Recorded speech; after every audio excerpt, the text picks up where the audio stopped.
আব্বাস সিদ্দিকী সাহেব, তার একেবারে অফিসে রয়েছে এই মুহূর্তে। ভাইজান, অনেক গল্প, অনেক কথা। বিজেপি সরকার আসার আগে অনেক কিছু বলেছিল। শুভেন্দু যখন শপথ বাক্য দিল, তিনি বলেছেন, আমি কিন্তু হিন্দু মুসলমানের নয়, আমি রাজ্যের মুখ্যমন্ত্রী। এরপরে কিন্তু আমাদের একবারে কোরবানি আর কয়েকদিনের মধ্যেই চললাম। এখন তো বলছে কোরবানি করা যাবে না, মাইক বন্ধ করতে হবে, মাইকের আওয়াজ বাইরে না যায়। কি বলবেন আপনি? সংবিধানের উপরে কেউ নয়, সে প্রাক্তন মুখ্যমন্ত্রী হোক আর বর্তমান শুভেন্দু অধিকারী মুখ্যমন্ত্রী হোক, মানুষ ভোট দিয়েছে, সিএম হয়েছে, আগেও হয়েছে।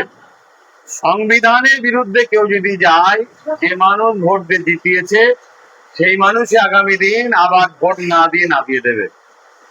অতএব কোরবানি এটা হচ্ছে একটা ধর্মীয় বিষয় ইসলামে। আরো ধর্মের মানুষের ধর্মীয় বিষয় আছে। যেমন ইসলাম ধর্মের কোন মানুষের অধিকার নেই অন্য ধর্মের মানুষের ধর্মীয় স্বাধীনতাকে হরণ করার, তেমন অন্য ধর্মের কোন মানুষের অধিকার নেই সংবিধান যে অধিকার দিয়েছে ইসলাম ধর্মের মানুষদেরকে সেটাকে হরণ করার। এগুলো উড়ো আওয়াজ কিছু লোক ছড়াচ্ছে, সরকারি ভাবে তেমন কোনো স্টেটমেন্ট নাই। অতএব সরকারি ভাবে কোনো যখন রায় হবে, একটা স্টেটমেন্ট হবে, সে নিয়ে তখন কিছু কথা বলার বা আলোচনা করার সংবিধান রাইট দিয়েছে, আলোচনা করবো। ওই কে কোথায় আওয়াজ তুলছে ফুটেজ খাবার জন্য, ওসব ফুটেজ ফোলদের কথার জবাব দিলাম। ওরা তো বলছে গোমাতা হত্যা করা যাবে না 14 বছর বয়স না হওয়া পর্যন্ত।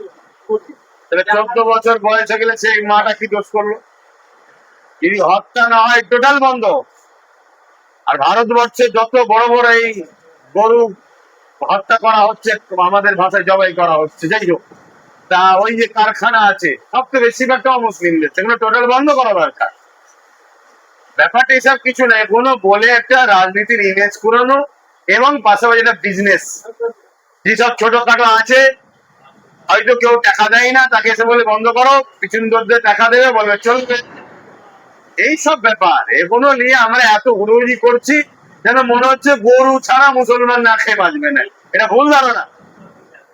হ্যাঁ, একটা প্রোটিন জিনিস, ভালো জিনিস, উপকারের জিনিস খাই, পছন্দ করে অনেকে, কথা বুঝে আসছে, ভিন্ন বিষয়, কিন্তু না খেলে যে আমরা বাঁচবো না।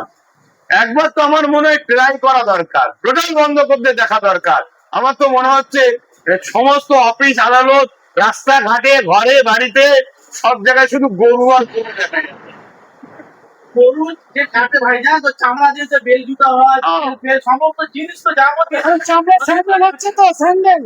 কথা তো এইটাই, এগুলো শুধুমাত্র কিছু মানুষের আয়কে ওয়াশ করার জন্য এইসব কথাবার্তা বলে বেড়াচ্ছে। নাই গরু